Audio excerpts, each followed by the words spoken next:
semuanya, perkenalkan nama saya Alisa Yulandini dengan NIM A1B125130 dari kelas reguler E, mahasiswa aktif program studi pendidikan Bahasa dan Sastra Indonesia Universitas Jambi. Baiklah, pada kesempatan kali ini saya akan menyampaikan review novel yang ketiga yang telah ditugaskan oleh dosen mata kuliah membaca komprehensif dengan dosen pengampu Ibu Helty SPD MPD. Novel yang saya akan review yaitu berjudul Sendiri, karya Terelia yang diterbitkan oleh Sabagrip pada tahun 2024. Baiklah, langsung saja kepada review novel dengan judul Sendiri. Dibuka dengan suasana yang sunyi dan penuh haru.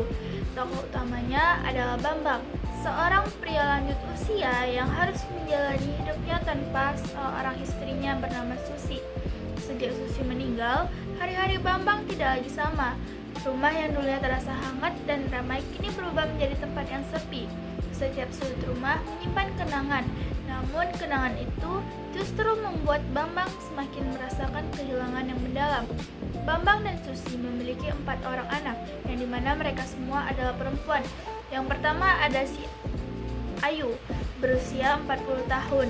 Ia bekerja sebagai diplomat dan tinggal bersama suami serta anaknya di Afrika. Yang kemudian ada Dina dan Nini, anak kedua dan ketiga, yang dimana mereka adalah saudara kembar. Mereka berprofesi sebagai pembuat film dokumenter tentang lingkungan hidup, sering berpindah-pindah dari satu tempat ke tempat lain, dan kini mereka menetap di Eropa. Yang terakhir ada si Bungsu Ratih, adalah seorang pengusaha yang mengembangkan teknologi baru di Amerika. Ia menjalankan bisnis yang mengenai teknologi otomatis, usaha yang dulunya dirintis oleh kedua orang tuanya. Keempat anak itu bergegas pulang ke rumah setelah menerima kabar duka tentang meninggalnya ibu mereka.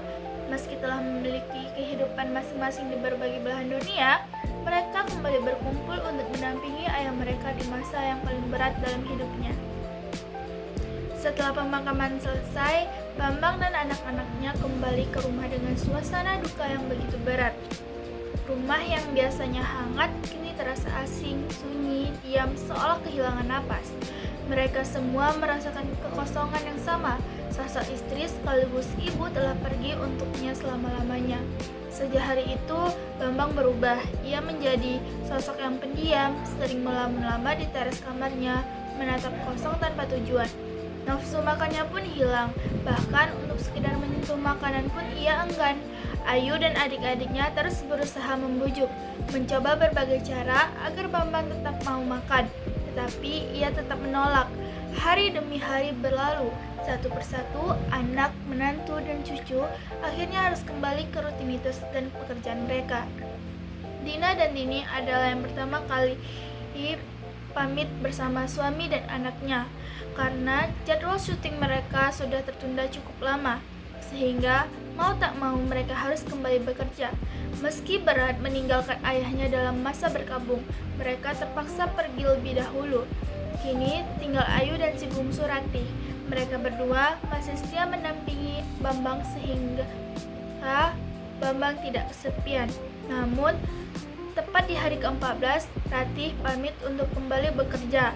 Dan akhirnya tersisalah Ayu, si sulung yang mengambil peran untuk menemani Bambang melewati hari-hari paling sulit dalam hidupnya. Ayu tidak menyerah. Ia mengajak ayahnya berbicara, mengajaknya makan, menemaninya duduk di teras, dan berusaha menjadi tempat pulang bagi kesedihan Bambang. Pada awalnya, semuanya terasa mustahil, namun dengan perlahan, sedikit demi sedikit, Bambang menunjukkan perubahan.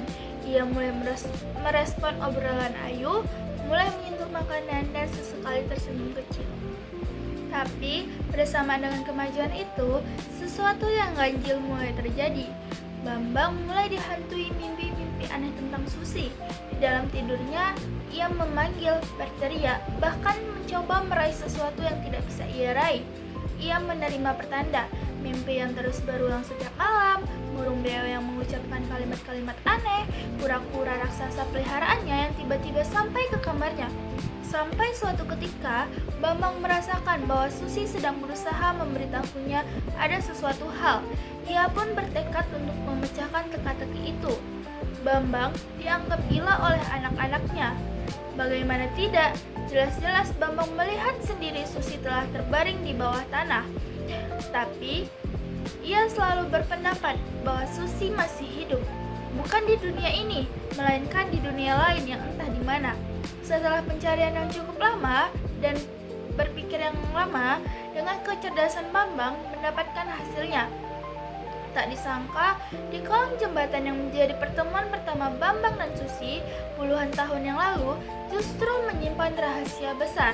Akhirnya, Bambang masuk ke dunia aneh, yaitu dunia bawah. Pertualangan berlanjut di sana. Bambang tiba-tiba kembali ke usia 12 tahun, bertemu dengan banyak sekali hal yang tidak masuk akal, dari tumbuhan, hewan, bahkan orang-orang di sana yang tidak masuk akal. Dan di sanalah ternyata ada konflik yang berkepanjangan. Ada satu raja kegelapan yang berusaha mengambil alih dunia bawah yang ingin menguasai dua dunia sekaligus. Karena hubungan dunia bawah dan dunia atas itu adalah berkaitan satu sama lain. Di sana, Bambang bertemu dengan seorang penguasa hutan dan 3 bawahannya. Ia berusaha mencari mesin waktu. Namun, sebelum itu, ia harus membuka 3 segel untuk bisa menemukan mesin waktu tersebut.